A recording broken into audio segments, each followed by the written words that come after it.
नाही, तुम्हाला नुसतं मी शुभेच्छा द्यायला फोन केला आणि खरोखर तुम्ही एक चांगलं काम केलंय. मला वाटतं इतर विद्यार्थ्यांना तुम्ही आता प्रेरणा दिलेली आहे की जिथे जिथे अशी परिस्थिती तिथे तिथे आवाज उठवण्याचा.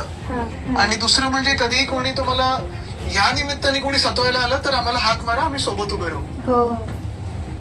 रायगडच्या कर्जत तालुक्यातील कोंदिवडे गावातील शाळकरी विद्यार्थिनींचा एक अनोखा व्हिडिओ सध्या सोशल मीडियावर चांगलाच व्हायरल होतोय. गावातील रस्त्यांची दुरावस्था प्रशासनाच्या निदर्शनास आणून देण्यासाठी या विद्यार्थिनींनी थेट फील्ड रिपोर्टर बनल्या. विशेष म्हणजे हातात छत्री आणि त्याच छत्रीचा माईक म्हणून वापर करत त्यांनी गावातील रस्त्यांची पाहणी केली आणि थेट कॅमेऱ्यासमोर रस्त्यांची परिस्थिती मांडली. मोठमोठे खड्डे, रस्त्यावर साचलेले चिखलाचे डबके आणि त्यामुळे निर्माण होणारा अपघाताचा धोका, या सगळ्याचा रिपोर्ट या चिमुकल्या रिपोर्टर्सनी अगदी बेधडकपणे मांडला. या विद्यार्थिनींच्या अनोख्या रिपोर्टिंगची दखल प्रशासनानं घेतली आणि त्यानंतर रस्त्यांवरील खड्ड्यांवर तातडीनं मलमपट्टी करण्यात आली. मात्र त्या मुलींच्या रिपोर्टिंगची दखल आता थेट युवासेना प्रमुख आदित्य ठाकरे यांनी घेतली आहे. आदित्य ठाकरे यांनी या विद्यार्थिनींशी संवाद साधत त्यांच्या धाडसाचं आणि कल्पकतेचं कौतुक केलंय.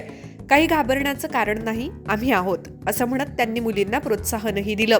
Hello hello. हॅलो. हा नमस्कार. काय नाव तुझं ताई? माझं नाव नेहा आत्माराम घरे. अरे वा. तुमच्या बाकीच्यांची पण सांगा. बाकीच्यांच्या दोघांची? माझं नाव ज्योत्स्ना रविदास मुकले आणि माझं मानसी दिनेश पवार.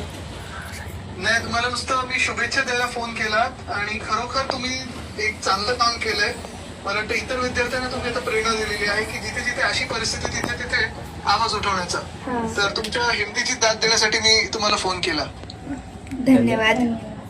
हा ताई, आणि काही कधी लागलं तरी आम्हाला तसंच म्हणजे एकतर अर्थात सोशल मीडिया तर आहेच, तुम्ही असा प्रश्न सगळ्याच राजकीय लोकांना इन्क्लुडिंग आम्हाला सत्ताधारी लोकांना विरोधी पक्षांना विचारत राहणं गरजेचं आहे. हीच हिंमत गरजेची आहे नेहमी. आणि दुसरं म्हणजे कधीही कोणी तुम्हाला या निमित्ताने कोणी सतवायला आलं तर आम्हाला हाक मारा, आम्ही सोबत उभे राहू. हा चालेल. तुम्ही कुठे राहता? कर्जतच्या आसपास राहता? हो, कर्जत आतमध्ये. अरे वा, चालेल.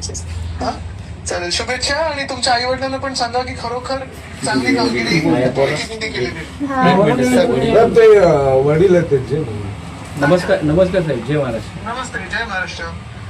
नाही, चांगले त्यांनी हिंमत दाखवली. हो. तर तुम्हाला अभिमान असायला पाहिजे त्यांचा. 10वीचं वर्ष आहे साहेब आणि यांना खाजगी क्लासेस वगैरे नाही. हे ग्रामीण हायस्कूल आहे, त्यामुळे शाळेत जे शिकवतात तेच त्यांना ते करावं लागतं ना, असं आहे.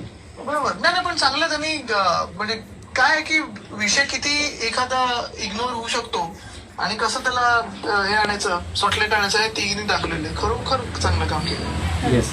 थँक्यू साहेब फोन केल्याबद्दल. आणि काही लागलं तर सांगा, आपलं आम्ही आहोतच. हो साहेब. हो साहेब. ओके. ओके. जय महाराष्ट्र. जय महाराष्ट्र.